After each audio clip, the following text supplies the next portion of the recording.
حضرت صلی اللہ علیہ وسلم کے ایک صحابی سالبہ بن جاتب انصاری نے رسول اللہ صلی اللہ علیہ وسلم سے کہا کہ آپ اللہ سے دعا فرمائیں کہ وہ مجھے مال بخشے۔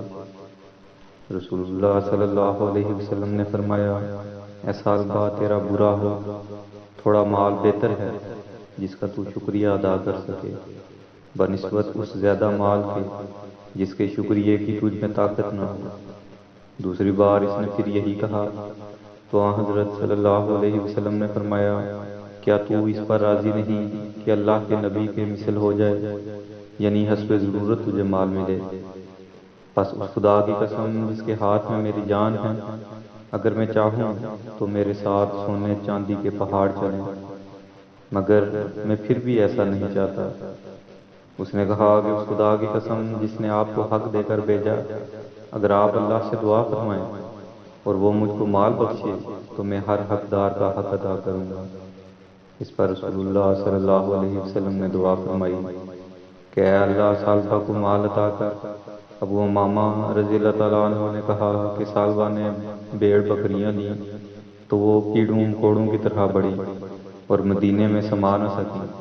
وہ وہاں سے نکل کر مدینے کی ایک وادی میں جا بسا، حتیٰ کہ ظہر و عصر کی نمازیں جماعت سے پڑھتا اور باقی باجماعت پڑھنا چھوڑ دیتا یا بالکل ترک کر دیتا۔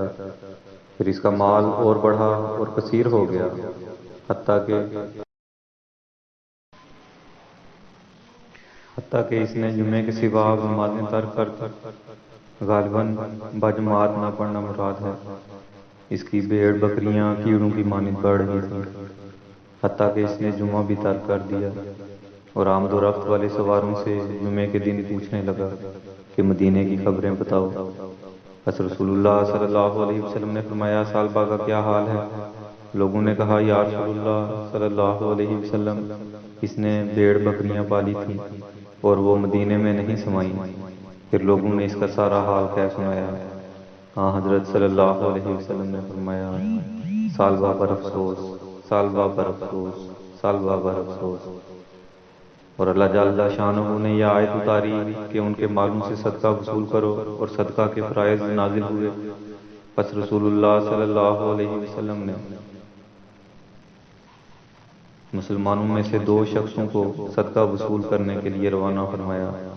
ایک شخص یہینہ سے تھا اور دوسرا بنی سلیم سے، اور انہیں صدقے کا حساب لکھ کر دیا کہ مسلمانوں سے کس طرح صدقہ وصول کریں، اور ان سے فرمایا کہ تم دونوں سالبہ پر گزرو اور بنی سلیم کے فلاں شخص پر اور ان دونوں سے صدقات وصول کرو۔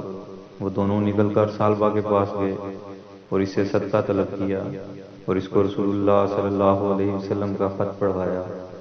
وہ کہنے لگا، یہ تو جزیہ ہے، یہ تو جزیے کی بہن ہے، مجھے نہیں معلوم کہ یہ کیا ہے، تم جاؤ اور فارغ ہو کر میرے پاس آنا۔ اور ان کے آنے کی خبر اس سلمہ شخص نے سنی تو اس نے اونٹوں میں سے بہترین عمر کے اونٹ نکالے اور ان کو صدقہ کے لیے الگ کر دیا اور انہیں لے کر ان دونوں کا استقبال کیا۔ جب انہوں نے وہ اونٹ دیکھے تو کہنے لگے کہ تجھ پر یہ فرض نہیں ہے، ہم تو اس سے یہ نہیں لینا چاہتے۔ اس نے کہا کہ نہیں، تم یہی لے لو، میں دل کی خوشی سے دیتا ہوں۔ انہوں نے اس سے وہی لے لیے۔ پھر وہ اور لوگوں کے پاس گئے اور ان سے صدقات لیے۔ پھر وہ سالبہ کے پاس گئے تو اس نے کہا کہ مجھے اپنا خط دکھاؤ۔ اسے پڑھ کر پھر وہی کہا کہ یہ تو جزیہ ہے، یہ جزیہ کی بہن ہے، تم جاؤ، میں اپنے بارے میں سوچوں گا۔ وہ دونوں نبی کریم صلی اللہ علیہ وسلم کے پاس جا پہنچے۔ جب آپ نے انہیں دیکھا تو فرمایا، افسوس سالبہ کی بربادی پر، قبل اس کے کہ وہ آپ سے بات کریں، اور آپ نے سلمہ کے لیے برکت کی دعا فرمائی۔ ان دونوں نے آپ کو سالبہ اور اس سلمہ کے بارے میں بتایا۔ اس پر اللہ تعالیٰ نے یہ آیت اتاری، وَمِنْهُمْ مَنْ عَاهَدَ اللَّهَ لَئِنْ آتَانَا مِنْ فَضْلِهِ لَنَصَّدَّقَنَّ۔ اور اس وقت رسول اللہ صلی اللہ علیہ وسلم کے پاس سالبہ کے اقارب میں سے ایک شخص تھا۔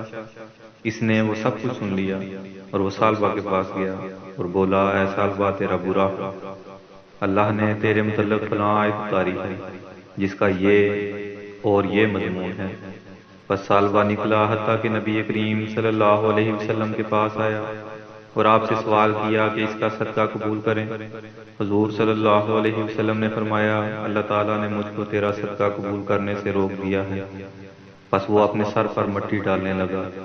آپ نے اس سے فرمایا، یہ تیرا ہی کیا درا ہے، میں نے تجھے حکم دیا تھا مگر تو نے میری بات نہ مانی۔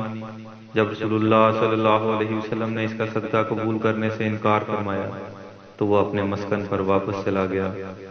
پھر جناب رسول کریم صلی اللہ علیہ وسلم کی وفات واقع ہو گئی اور آپ نے اس سے کچھ بھی قبول نہ فرمایا تھا۔ پھر وہ حضرت ابو بکر صدیق رضی اللہ تعالیٰ عنہ کے پاس گیا۔ اس وقت وہ خلیفہ تھے۔ اس نے کہا کہ آپ کو رسول اللہ صلی اللہ علیہ وسلم کے ہاں میرا درجہ معلوم ہے اور انصار میں میرا مقام بھی جانتے ہیں، تو میرا صدقہ قبول فرمائیے۔ حضرت ابو بکر صدیق رضی اللہ تعالیٰ عنہ نے یہ کہہ کر انکار کر دیا کہ تیرا صدقہ رسول اللہ صلی اللہ علیہ وسلم نے قبول نہیں فرمایا تھا۔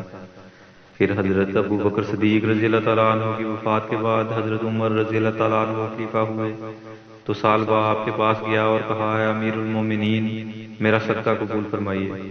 انہوں نے فرمایا کہ تیرا صدقہ نہ تو رسول اللہ صلی اللہ علیہ وسلم نے قبول فرمایا تھا نہ حضرت ابو بکر صدیق رضی اللہ تعالیٰ عنہ نے، میں تیرا صدقہ کیسے قبول کر لوں؟ حضرت عمر رضی اللہ تعالیٰ عنہ نے اپنی وفات تک اس کا صدقہ قبول نہ فرمایا۔ پھر جب حضرت عثمان رضی اللہ تعالیٰ عنہ خلیفہ ہوئے تو سال بعد آپ کے پاس گیا اور کہا کہ میرا صدقہ قبول فرمائیے۔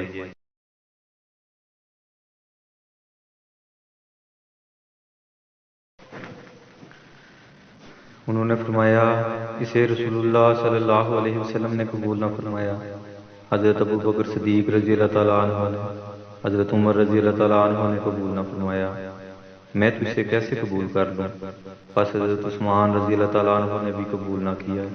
پھر سال بعد حضرت عثمان رضی اللہ تعالیٰ عنہ کی خلافت میں ہی ہلاک ہو گیا۔